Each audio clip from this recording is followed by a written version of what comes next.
in any game whatsoever. I've never been good at aim, never been good, the general mechanics of a game. So what I've always had to do is outthink people, outmaneuver people, outposition people, that sort of thing. So nothing different in Fortnite. So I guess the way Coach Timmy happened was one day I was on Twitter and I saw this guy called Benji's. I'm sure a lot of you guys know who Benji's is. Yep.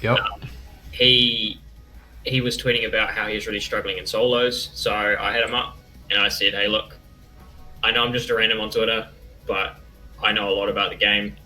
I'd like to help you out. And the main reason I said that was because I saw him getting a lot of shit.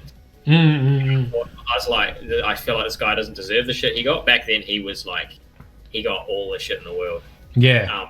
He got a bunch. So, I was just like, I feel like this is unwarranted, and I just want to help this guy try and get better. And so I helped him in his solos, and he was like, oh, can you help me on my trio? And then things just kind of developed from there. So that's kind of how I started coaching in Fortnite through Benji's. I think in the future I might have to cut that.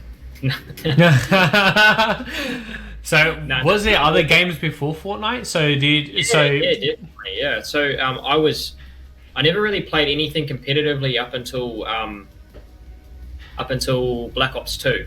Black Ops 2 was the big one that I got really into competitive scene with. I think Black Ops 2 is the best game that has ever existed because they had the pub stomping scene. Agreed. You could go and drop 80 kills in a game, but then you could also go and play league play. Mm-hmm. And there's a wide, diverse range, and then it also had the competitive scene, and that competitive scene back when it was Optic and Optic and Complexity, and there were some really good rivalries going on. That in general, that really got me into just competitive gaming in general.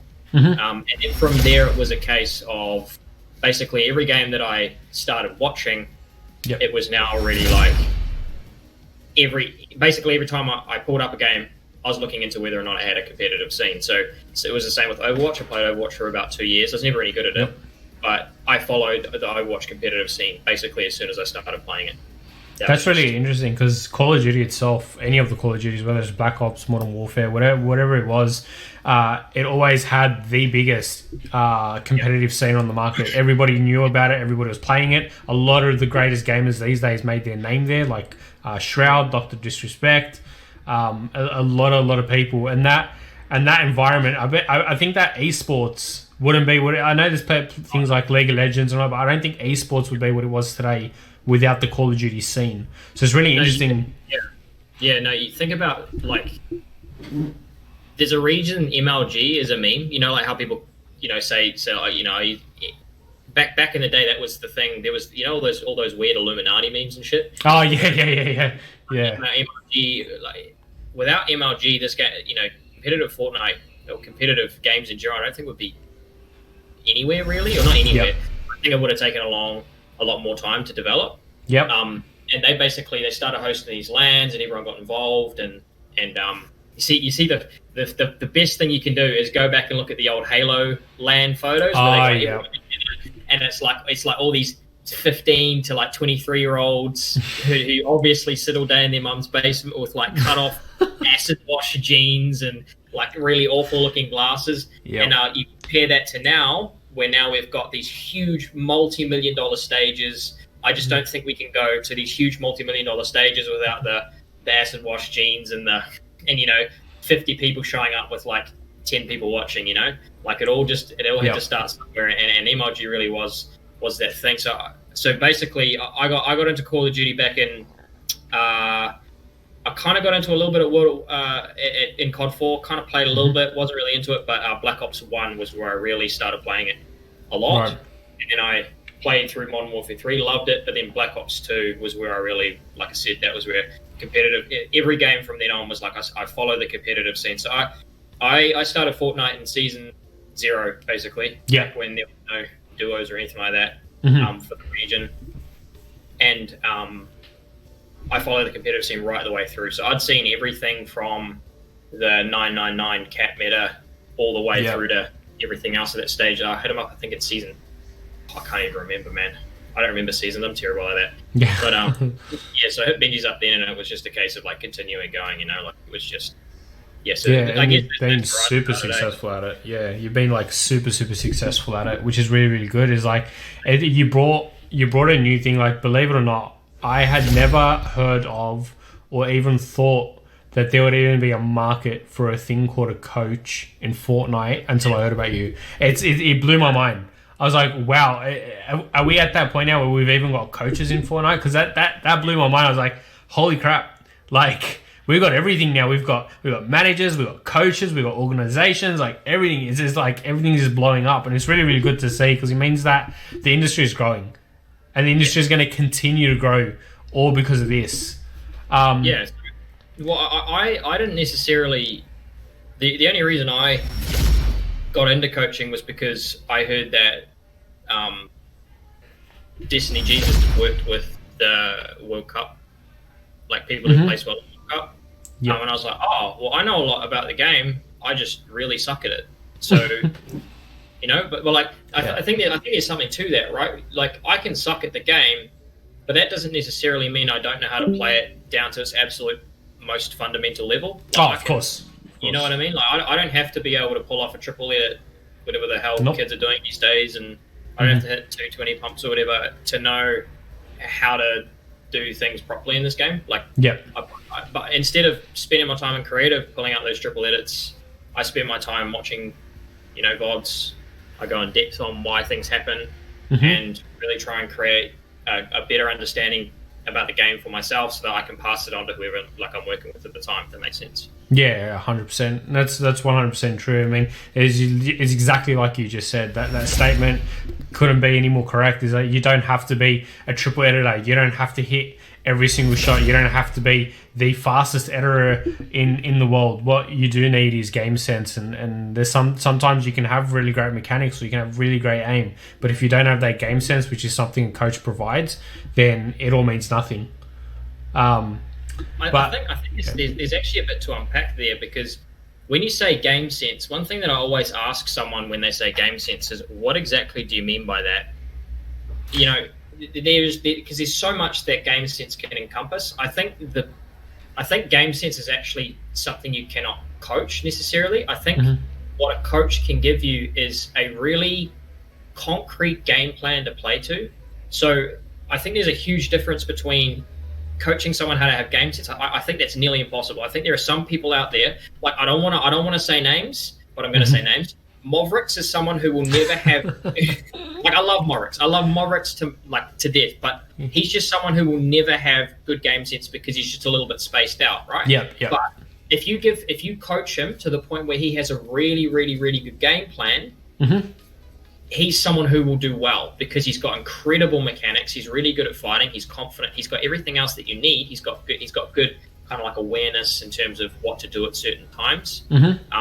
But there's something, something is a little bit not all there. And like I said, I love Morrix, and the reason I can talk about him like that is because like we're mates. But that's just an example about. I do think there are some people where game sense cannot be coached, but what you can do is give them something that's really concrete that you can hardcore play to. Okay. Yeah, 100%. I mean, nobody can explain that better. But yeah, that 100% true. Everything about that was true, and I think it's so important. It makes a massive difference. But let's put competitive aside for 1 second. What was before Black Ops? What's the first game you ever played? Ever? Not competitively.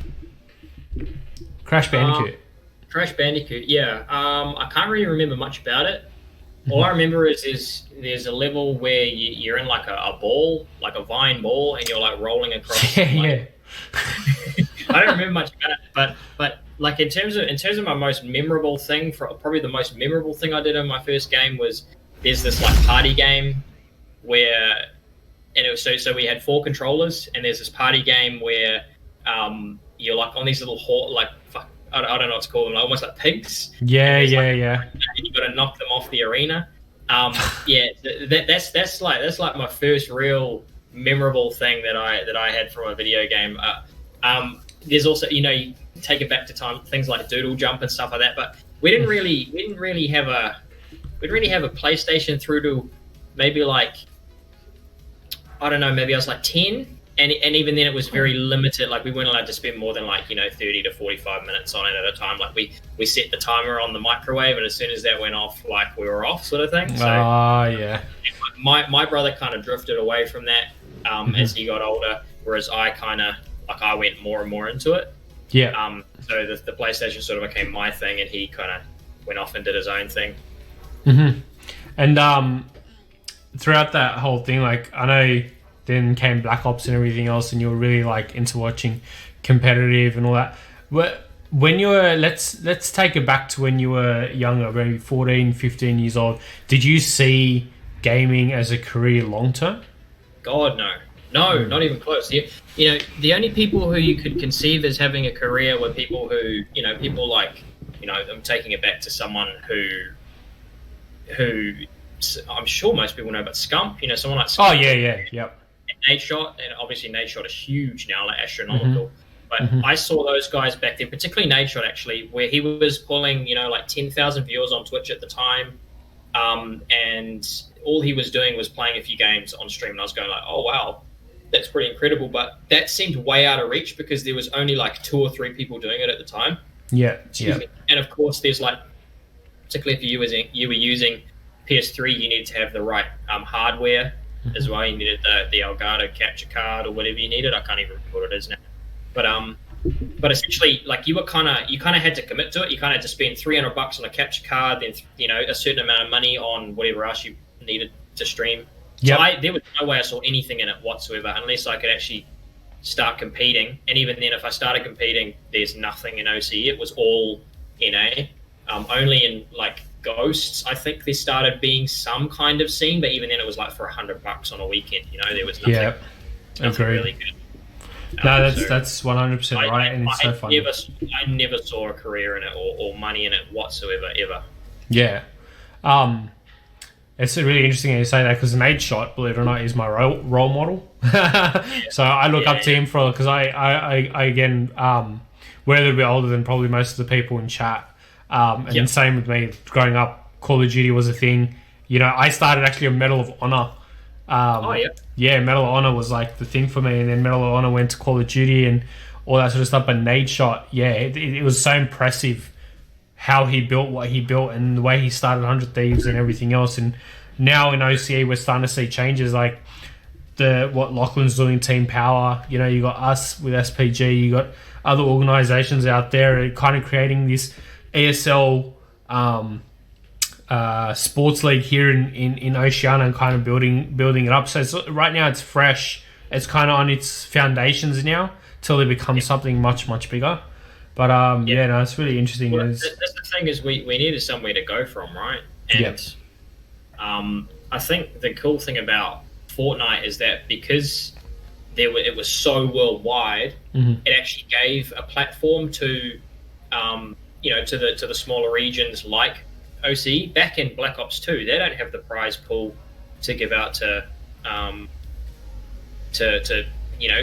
the odd few thousand people down in OC that are playing. Correct, But these guys did, and what that allowed for was for people in our small little region to show off just how good they were, and bring in a few viewers, and then after that it just kept on going and going and going.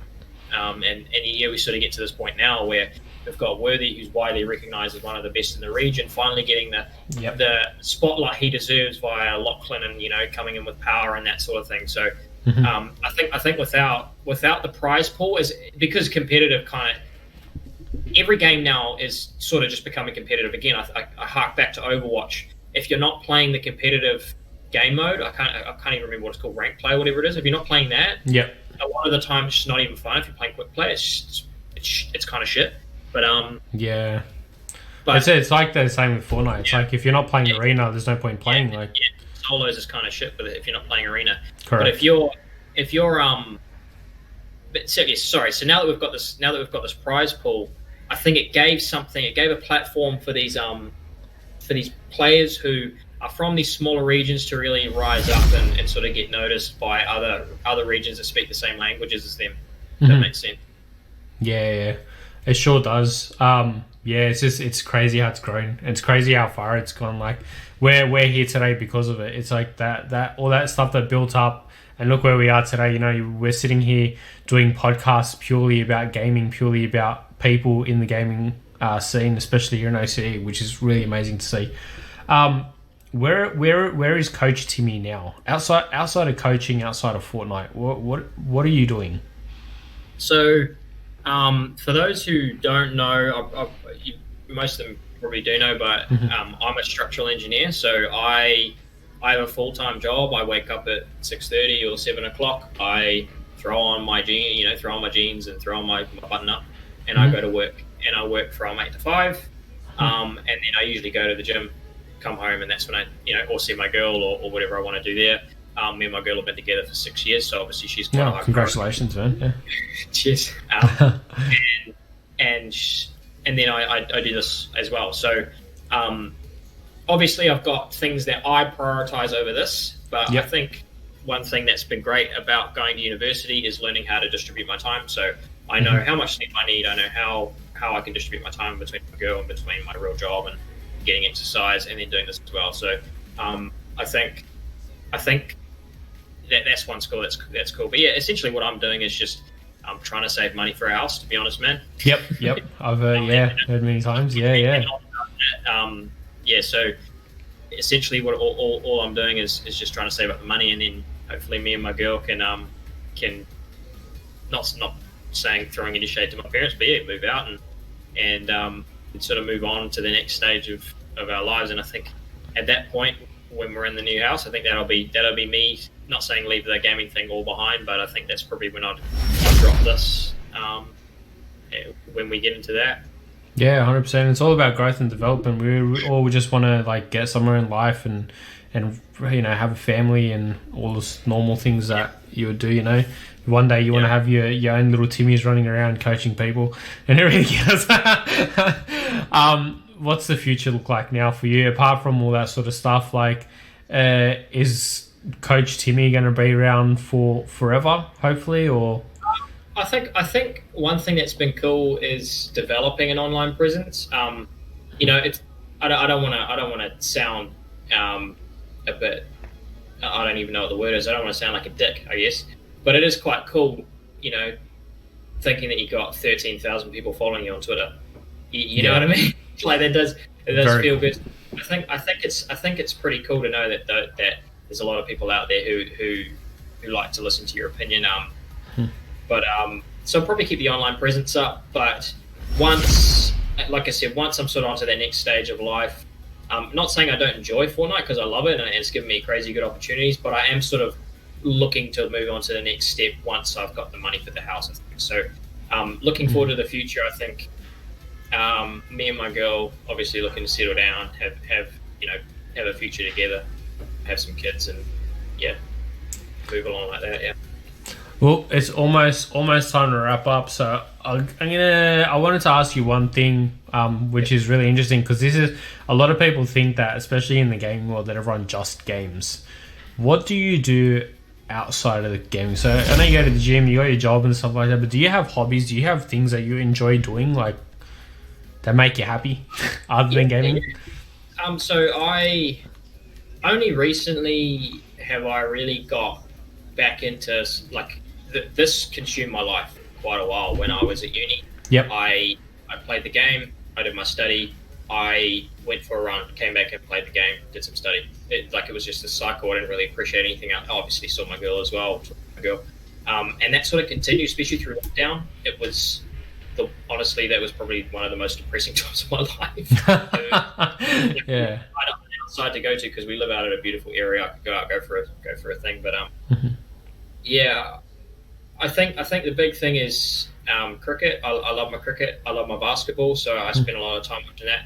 I'm really into reading, and I know not many people are into reading these days, but I got back into it a while. Yeah. And then obviously cooking. I don't know if you know much about. I haven't posted it on Twitter in a while.